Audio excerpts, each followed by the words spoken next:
Hi, James and Mr. and Mrs. Smith. My name is Lisa, and I am an RN here. I would like to talk to you about James's prognosis of sickle cell anemia. I know you've heard it referred to as sickle cell disease as well.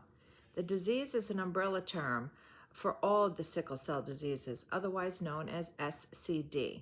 It's important to understand the condition, how to manage it, and when to seek medical attention. I will go over sickle cell disease, its symptoms, potential complications, and the medications involved in managing your condition. Is that okay with you? You're probably wondering what exactly is sickle cell disease. Well, SCD is a group of inherited blood disorders that affect the hemoglobin in your red blood cells.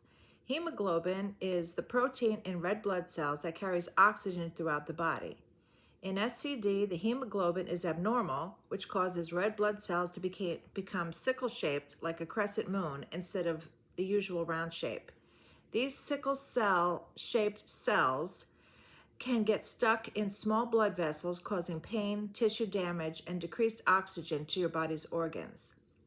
According to the Mayo Clinic, SCD is passed down from both parents, and people who inherit one sickle cell gene and one normal gene are carriers of the disease known as sickle cell trait. However, for full-blown SCD, as you have, a person must inherit two sickle cell genes, which means both your parents have the sickle cell trait. As a patient and a caregiver, it's important to know the signs and symptoms that may cause a sickle cell crisis. As you already know, pain is the most common symptom of sickle cell disease, and it is caused because the sickle-shaped cells block the blood flow, leading to severe pain in bones, joints, and organs. You are probably feeling very tired and weak. This is because the sickle cells don't live as long as normal blood cells, so there's less oxygen being carried to the body tissues, which can make you feel tired and weak due to the breakdown of the red blood cells. Your skin may look pale or yellowish, and these blockages can also cause painful swelling of the hands and feet. Unfortunately, the spleen, which fights off infection, may not be working as well as it should, and you are at risk of infection because of it. You need to stay clear of anyone who might be sick. I don't want to scare you, but I must tell you about the potential complications if SCD is not treated properly.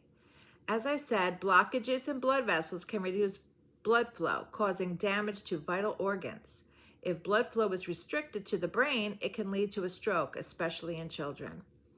Acute chest syndrome is a condition characterized by chest pain, difficulty breathing, fever, which can all be life-threatening. Some children with SCD may even experience delayed growth and development, as well as vision issues due to the poor oxygenation. It's crucial to know when to seek medical help. If you notice any of these signs, you should contact your doctor or just go straight to the ED, such as severe pain that does not improve with the medications or that lasts for several hours. If you have difficulty breathing or signs for a stroke, like sudden weakness, numbness in the face or arm, or trouble speaking, or sudden confusion, or trouble seeing.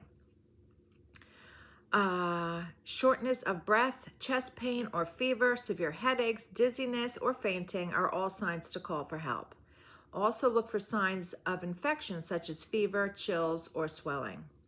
With all that said, I have good news for you. We have many different medications to manage the disease and prevent complications. Hydroxyurea is a medication that can help reduce the frequency of your pain crises and the need for blood transfusions by increasing the production of hemoglobin, which prevents red blood cells from sickling. Some common side effects from that include nausea, low white blood cell count, so regular blood tests will be required. Pain medications such as Tylenol and Advil are over the counter and can be effective for the pain. The doctor can give you stronger meds like opioids if the pain is uncontrolled with those. If you will probably be on an antibiotic like penicillin to prevent infections due to your weakened immune system, and vitamins and supplements such as folic acid, which will help make more red blood cells, and these are commonly prescribed with SCD. It's possible that a blood transfusion may be required during a sickle cell crisis if it gets bad. Hydroxyurea is a chemotherapy drug taken by mouth for when the STD crisis is at its peak, and doctors at Memorial Sloan Kettering have even performed bone marrow transplants. It's amazing how far medicine has come, but we can revisit that if it comes down to it. Now, I know this is a lot of information at one time, so I will provide you with pamphlets and a recommendation to go to the support group that we have here at the hospital. Do you have any questions for me? Why don't you tell me what you've learned from our chat, and we can go from there. Thank you for listening, and remember, if you have any concerns or if something doesn't seem right, always reach out to your healthcare provider or seek emergency care.